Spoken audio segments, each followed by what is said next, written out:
Hello friends, we are going to write a program to get two integers as an input from the user and perform all arithmetic operations.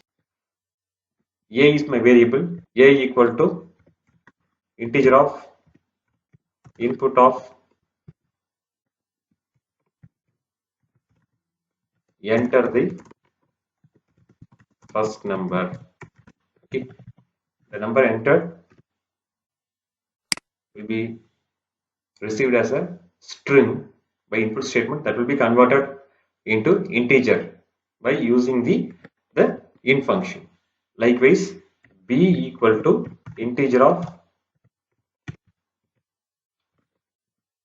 input of enter the second number. So now I'm declaring a variable sum equal to a plus b. A plus b will get added, stored in sum. Then difference equal to a minus b. Value of a minus b gets stored in the variable difference. Next I am declaring a variable mult equal to a star b.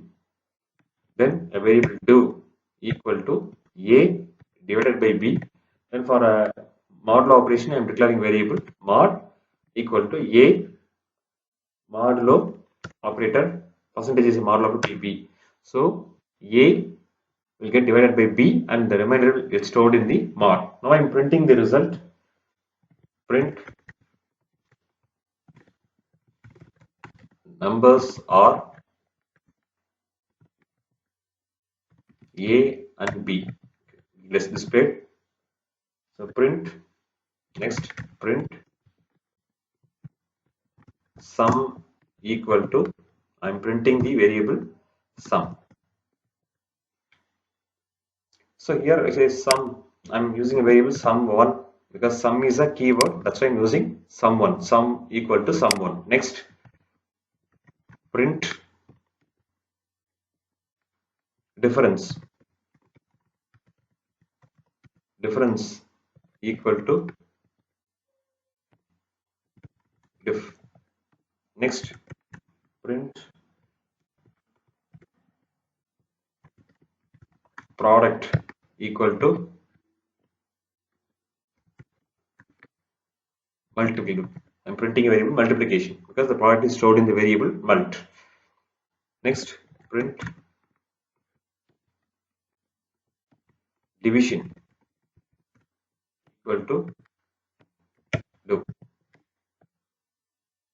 I'm printing print modulus equal to mod. Okay, now the program has get completed. I'm saving the program and running the program. Enter the first number. I'm giving it as a 10. Second number is 5. So here my output numbers are 10 and 5. Sum equal to 15. 10 plus 5. Difference 10 minus 5 which is equal to 5. Product 10 into 5 equal to 50. Division 10 by 5 equal to 2. That's 2.0. Modulus the 10 by 5 the remainder is 0 because when you divide 10 by 5 the remainder is 0. That's it. Thanks for watching this video. Please subscribe to my channel, share, comment and press the bell button. Thank you.